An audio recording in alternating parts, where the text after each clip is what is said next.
Good day. This is your buddy Jim here at Sawlogs Plastic Hubs. Today's video, you'll come visit and peek over my shoulder today, is more work on the 1,000 subscriber giveaway. I'm 2/3 of the way done. I got to get some felt. Somehow or another I misplaced what I had. And we're going to glue felt to these, and they were pretty well done. This is what it's going to be. This is extra because I had, well, I all stacked here, but this is the one I'm going to use in my house. This one I like to put felt in the bottom or cork. I ain't decided which one yet. The other ones I put felt in the bottom. I made last year for gifts. So these machining operations on this, the finishing operations on it, I'm going to show you today, finishing them up. So they're completely machined and ready to go. I want you to go ahead, and I've always been laughing about this, but hey, get your friends, your neighbors, your dog, whoever, sit back, get you something cold to drink, relax, get the crew around, and watch me sling little aluminum. I'm going to be up front with this. This has got to be exact size stuff, sort of like precision measurements. Basically what this is try to get them close. I mean, I've done a little different on these, and I think they're going to look really, really good. And I get the felt on them, they will look good. So, I mean, I think they've turned out just exceptionally well. This one's a little bit deep. I got set, I'm going to be honest, I'm going to give a set of 6 of these away. There's one extra I'm going to keep in my house for my stuff. And these are a little bigger than the last ones I made for gifts. Bigger diameter, so they've got a little bigger area in here to set your cups and stuff in. And I'm real proud of how they turned out. So you can peek over my shoulder the rest of the operations today, and I hope you enjoyed the video. We'll come back and tell you bye.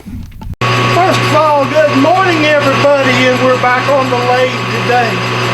And one of the things that we're going to be doing is we're going to be working on this project here today, and I'm going to get back with you.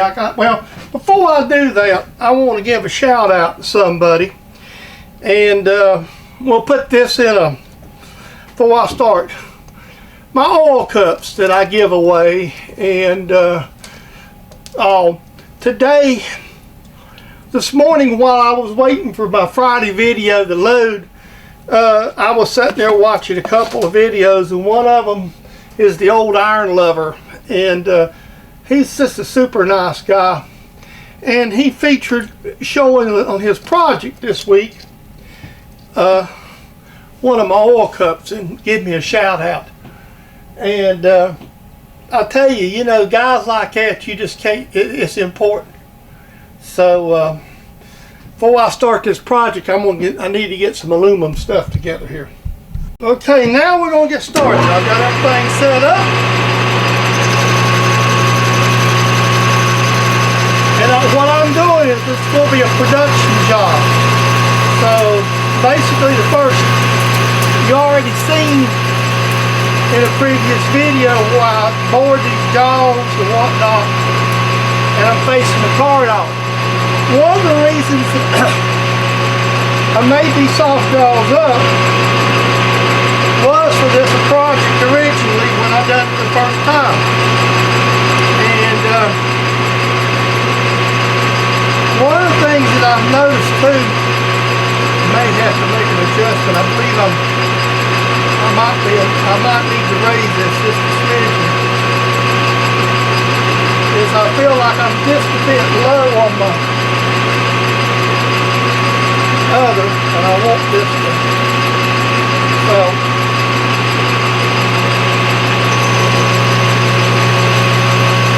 So what I'm doing is basically truing all this up, getting it ready, and I'm doing this in steps. And this is the way, when I come up, we've done lathe work, by the way. I had a big project on lathe And that's why a lot of shops back in the day done so much stuff with turret lathes. Before you had CNC, or maybe, you know, or some people had automatic chuckers, but a lot of the little shops around here had turret lathes. And this is part of the reason they did it, so that little jobs like I'm doing here, you wouldn't have to continually to come back and come back and come back. But we only have one lathe to do this with, so we're doing it this way. Also, the soft jaws, I made these up, and what I did, and I should have probably done different, but what I done is I just grabbed this stuff up and I just sawed it and I just put it together. So with that being said, there we go. Now I've got a few of these to do, so what I'm going to do, and I'll just show you right quick while the camera's running. This particular one here was marked because it was extra thick, and it had some extra product. So I've got it set to the thickness. But what I'm doing is I'm not trying to take god-awful cuts there. I'm trying to take light cuts, and I'll just eventually whittle them all down to the right thickness. I'll bring you back. Some of these I'm doing here are really thick. So what it is, when I was sewing, I kind of got the way I kind of set the fixtures up. So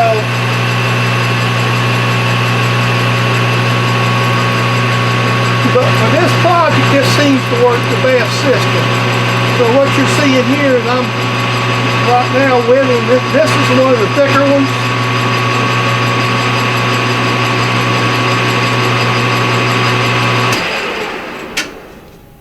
I always want to make sure, because when I first started on this, it was so thick I stalled the machine actually. So this is one of the ones I got a little happy with the saw.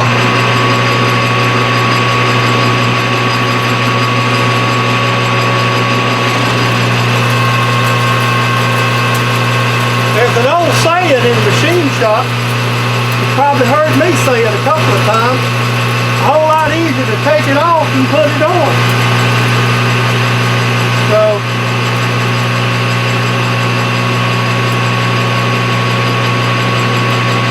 you see me do some put-ons in some of our videos. So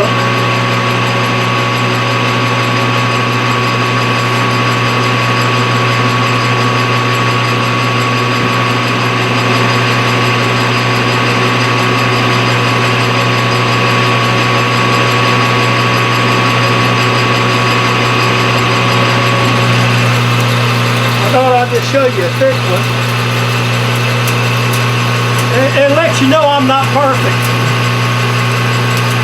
Of course, I don't think I've ever claimed to be perfect in any of my videos, folks, so if you thought I am, you're sadly mistaken. I'm human like everybody else, obviously, and we do all make mistakes. So here we go. I'm going to do these a little different than the ones I've done in the past. Well, first thing, this is just a little bigger diameter material. I'm going to make the inside bigger. So I'm going to put a little decorative on it, just like that. And what I'm doing here is just getting back to my zero every time. What that does is that leaves us a little decorative spot here across the back.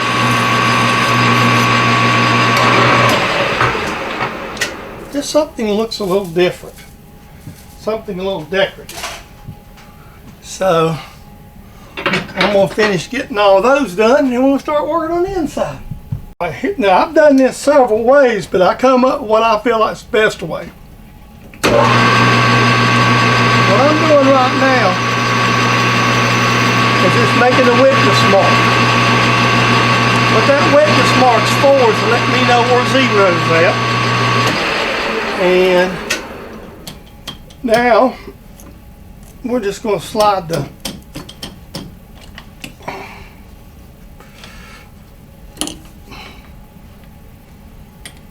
We got a 3/4 inch mill. And what we just do, we just drop it to about 200 RPM, and then we go in approximately, whoa, I ain't got it. Well, that helps. Now I'll go in about 170 thousandths or so.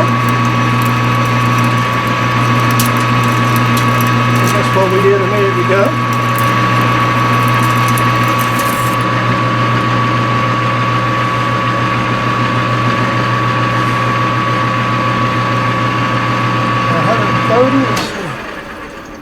No, that ain't as deep as the other one, so I must got to go a little more. So just hang loose with me here.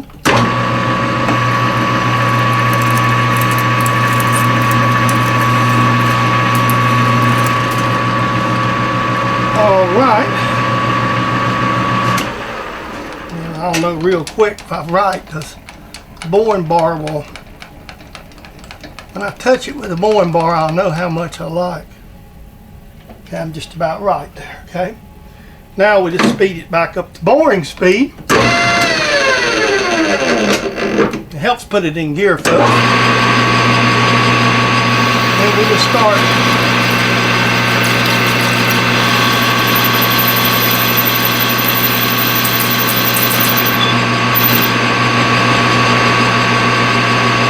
Kind of working ourselves out, just like this. I mean, what I've done is, it's not like it's not like making something and we have to get it exactly right on perfect sizing. And what we're doing, we're just going in there and taking, and I'm using, when I made these the last time, I didn't have this really nice little solid rock boring bar. And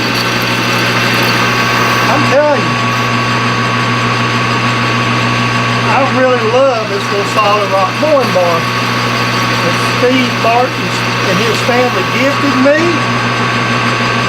I tell you, it's worth every penny he charges for it. You have to buy them.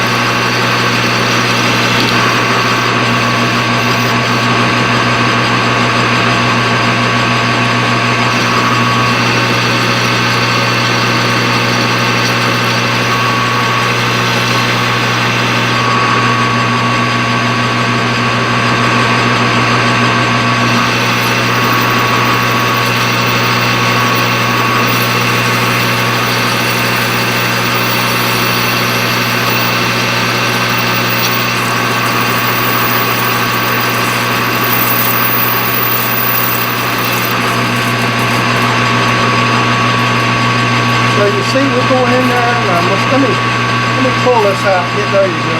Not a little too aggressive on that cut. That way the chips don't build up. And if you just take a right size cut, break the chip.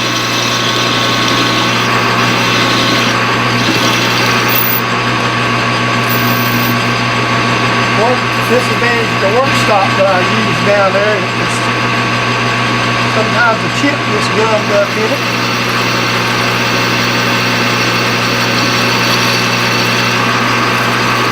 And there's a lot of boring to do in this.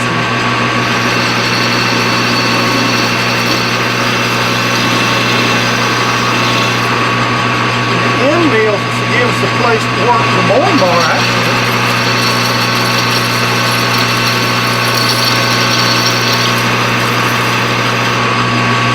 We're just going in there, as you see, and we're just boring it out.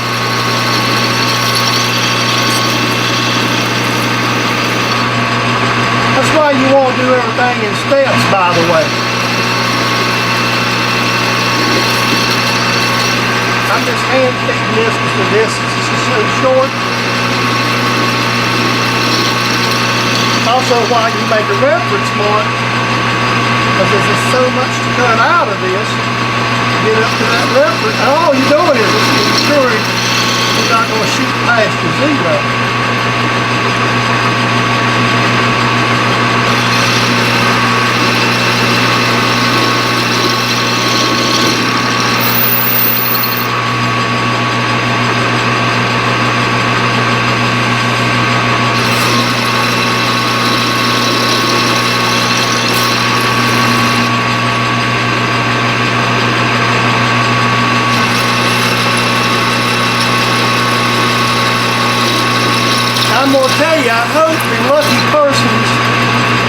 wins these really appreciate them.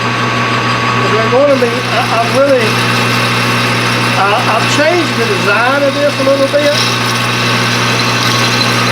The ones that I have that I'm using for sample, I'll confess, is what I would call my seconds. It's something that I made a few, learning curve on when I made them the first time.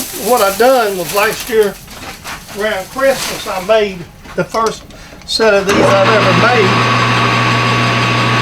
And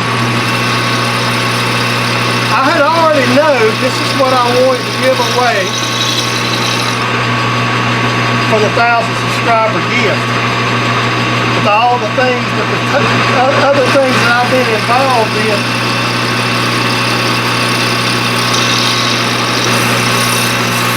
It's going to take a back seat, and I should have done made them. But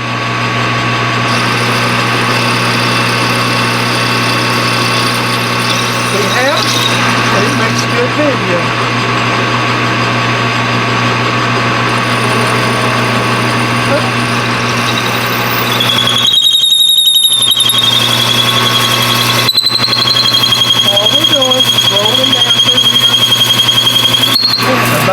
I didn't realize I had to step into it.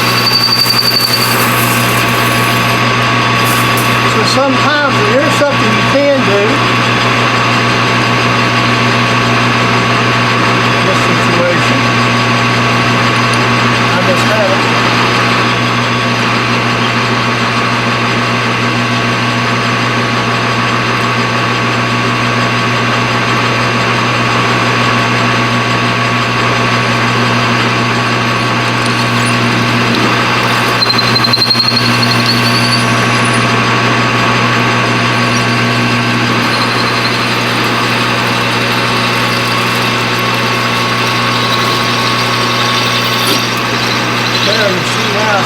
But what I got to do is just kind of go in there and finish this. We're going to go up here. What we'll do is we'll go down to 0 now. Go in and just feed hand by slow. Even this sucker right up.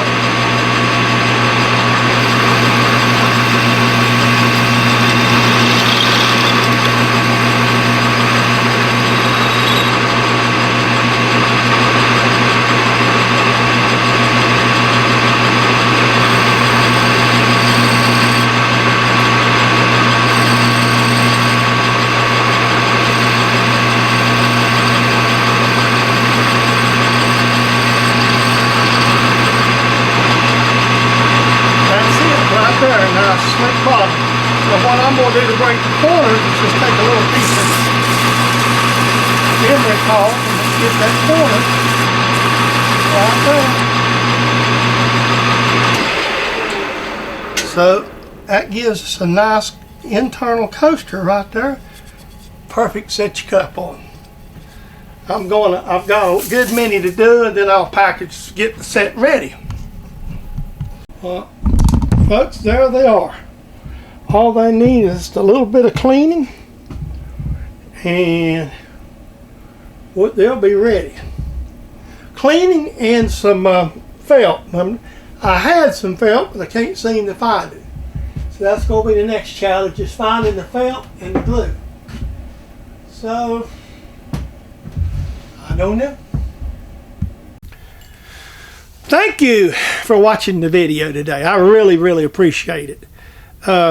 I want to remind you that this is a copyrighted production of James Dedman, Saw Logs Plastic Hubs, for your entertainment, education, and enjoyment here on YouTube.